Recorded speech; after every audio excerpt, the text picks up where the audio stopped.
Assalamualaikum warahmatullahi wabarakatuh.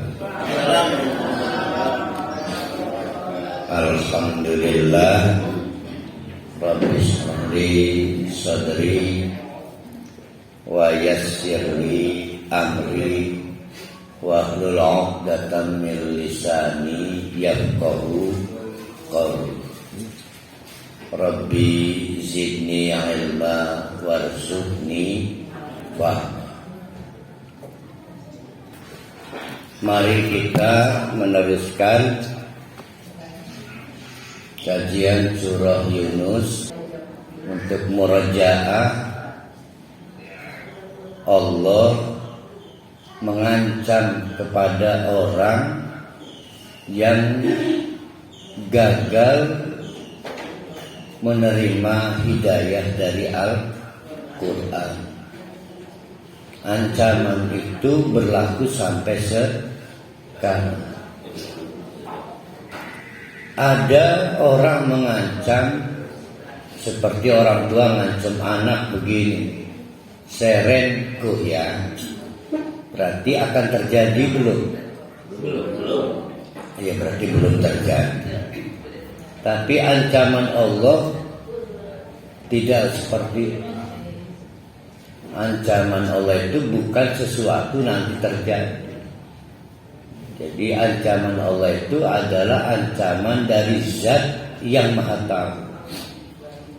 Sedangkan ancaman dari kita seperti orang tua pada anak adalah ancaman dari orang yang pengetahuannya terbatas. Berarti ancaman Allah itu pasti. Ya, pasti akan ada kesusahan untuk siapapun yang menolak hidayah dari Al-Quran. Nah, kemarin diilustrasikan kendati pun neraka itu belum dimulai, tapi sudah digambarkan oleh Allah. Percaya urut, nah, percaya tidak. Nah, percaya itu namanya mau menerima hidayah dari arah depan. Yang dari arah depan kita itu kan ada yang sudah dapat dilihat, ada yang belum dapat dilihat. Belum dapat dilihat itu bukan tidak ada. Ada tapi belum dapat dilihat.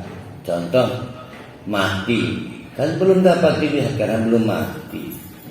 Alam barzakh ada enggak? Ada, belum dapat dilihat atau belum dapat dinikmati. Apa harus nunggu mati baru percaya? Iya ya, enggak mungkin. Bukan hanya terlambat, apes. Nah, ini jadi fungsi-fungsi penggambaran dari Allah itu adalah bagian dari kasih sayang Allah. Kalau Allah tidak sayang, tidak digambarkan. Jadi untuk orang seperti kita harus gembira menerima Quran, termasuk apabila diberi nasihat. Amman yamlikus sam'a wal absara. Ini kan tanda tanya. Apa yang aneh dari kalimat amman? Amman wonge. Emang siapa sih? Atau adakah yang lain? Nah, itu ya.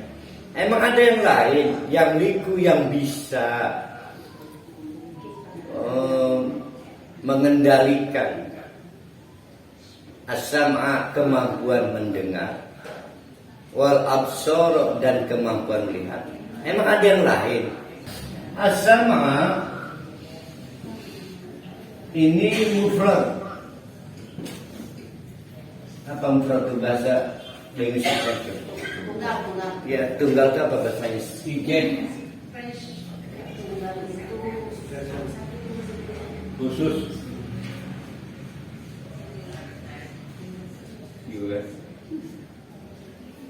Yang ini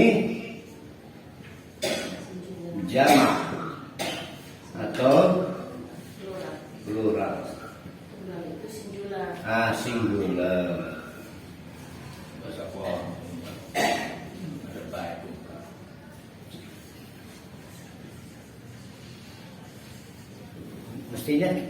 Mestinya aneh, tapi karena lagi urkalingan paling aneh. Kenapa harus begini cara Allah memakai diksinya? Ya, diksi itu pilihan katanya. Pada saat as-sam'a itu mufrad, pada saat untuk kemampuan melihat jamak. Kalau saya mendengar Bu Hunenah ngomong, ada saya, ada Pak Jamal, ada Pak Rohali, selama normal kita pasti nggak akan berbeda pendapat. Yang kita dengar pasti sama. Kalau frekuensinya sama ya, dan tidak punya masalah pribadi seperti julid, dengkak, pasti yang dia omong Bu Nenah akan sama, menjadi satu nilainya. Itu maksudnya misal. Tapi dari frekuensi dari posisi yang sama, Pak Rohali lihat tuh mobil, maka Pak Rohali menjelaskan bagus amat. Kata Pak Jamal biasa baik. Jar kita putih kan beda-beda. Jadi apa yang kita lihat itu selalu menghasilkan lebih dari 2 kesimpulan, tapi apa yang kita dengar akan selalu sama. Itulah kenapa as-sam'a itu mufrad, wal absar itu jamak. Paham mereka?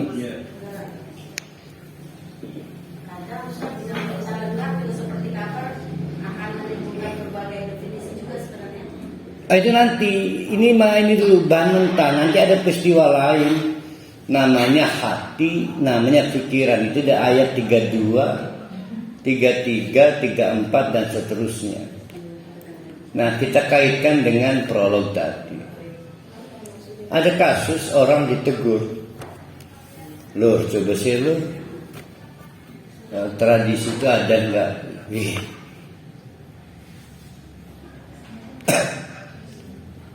Kalau ditanya emang pernah dengar tak, pasti jawabannya emang enggak ada. Tapi kalau ditanya apa manfaatnya, pasti beda-beda manfaat itu apa yang dilihat. Itulah kenapa Allah menjelaskan sangat berbahaya fungsi penglihatan itu. Ya, fungsi penglihatan itu selalu ada diferensia filo, nilai diferensial. Tapi fungsi mendengar pasti satu, kecuali noise. Noise itu karena jarak frekuensi, karena menjadi orang kedua, orang ketiga, orang keempat mendengar. Jadi tidak asli. Luar biasa ya, Al-Quran itu luar biasa, cermat banget ya. Kenapa as-sam'a dibikin mufrad, al-absar dibikin jamak? Wis pokoknya keliru biar dengan Al-Quran. Luar biasa. Jadi pada aspek-aspek yang lain juga begini. Kamu udah lihat belum untungnya sholat? Enggak ada kalian begitu. Kamu udah dengar belum perintah sholat? Yang ada itu. Maka jawabnya sami'na wa ata'na, bukan ro'aina wa ata'na. Jadi keimanan kita nggak boleh dibuktikan apa yang kita lihat. Keimanan kita itu harus berhenti sebatas apa yang kita dengar, jalan itu. Maka Walid bin Al-Mughirah, ini sastrawan di zaman Abu Jahal, Abu Lahab, ditanya oleh batur-baturnya setelah diberi kesempatan mengkaji beberapa surat yang sudah turun diterima oleh Nabi. "Bro, gimana respon kamu pada yang disebut Al-Quran itu. Ternyata penjelasan Walid menakutkan. Jadi Walid bukan sedang mendeskripsikan, bukan.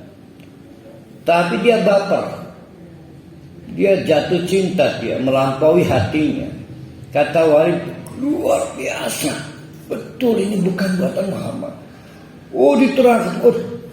Maka anak buah Abu Jahal Abu Lahab ketakutan. Karena yang diharapkan bukan penjelasan memakai hati. Jadi penjelasan naratif aja lah, deskriptif. Oh ya emang sih, Al-Quran itu agak susah ditiru ya. Maunya begitu. Maka dilaporkan pada Abu Jahal dan Abu Lahab anomali atau perubahan psikis yang dialami oleh Walid bin Mughirah. Lihat di surat Al-Mudaththir, pernah kita kaji. Akhirnya Abu Jahal, Abu Lahab meminta Walid bin Mughirah untuk pikir-pikir. Diberi waktu, jangan sampai dia mengeluarkan opini yang membahayakan, merugikan orang musyrikin. Karena opini yang dibangun, respon yang disampaikan oleh Walid sudah pakai hati. Jadi dari yang dia dengar nyampe ke hati. Akhirnya dipikir-pikir, lamun ngotot baper. Saya dibekot suku, diembargo. Akhirnya Walid bin Mughirah mengeluarkan opini, kita bisa tiru Al-Quran. Goblok. Tapi menarik, peristiwa Walid bin Mughirah dicatat peristiwa dari pendengaran nyampe ke hati, belum nyampe ke akal. Jadi ada 3 tahap disebutkan. Maka iman piramidaan susunannya menjadi 3. Yang pertama, menerima apa yang didengar atau mengakui dalam hati yang dituntunkan dari Quran dari apa yang didengar. Karena dari apa yang dilihat bisa beda-beda sudutnya. Pak Rohali bilang, tegeramat mobil Innova itu. Pak Jamal bilang, ya sebaik. Saya bilang putih amat ya. Beda-beda sudutnya. Dari apa yang saya lihat. Tapi akhirnya Bu Neneng bilang, itu mobil Innova. Semua sama itu. Yang kedua, menyatakan dengan lidahnya. Nah, Walid bin Al-Mughirah hatinya udah dapat, tapi tidak mau menunjukkan deklarasinya dengan hati. Yang ketiga, struktur keimanan itu membuktikan dengan amal, apalagi dengan amalan. Jadi Walid bin Al-Mughirah hatinya udah dapat 1 poin. Sayang dia nggak berani menyatakan.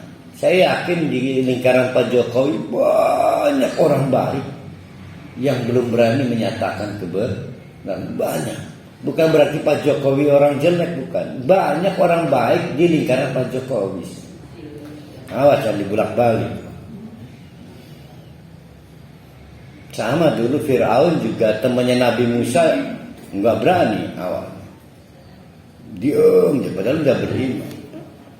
Nah itu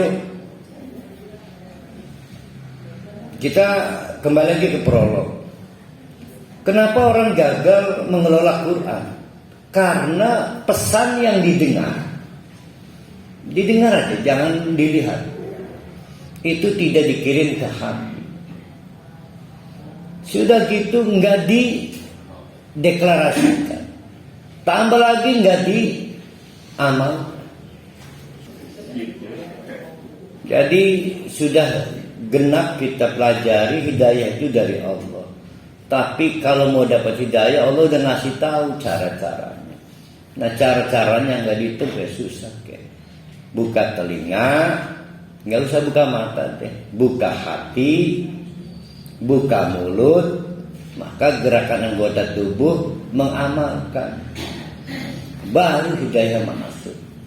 Banyak orang yang mengerti Al-Quran, banyak. Bahkan hafal Quran. Bahkan hafal Quran.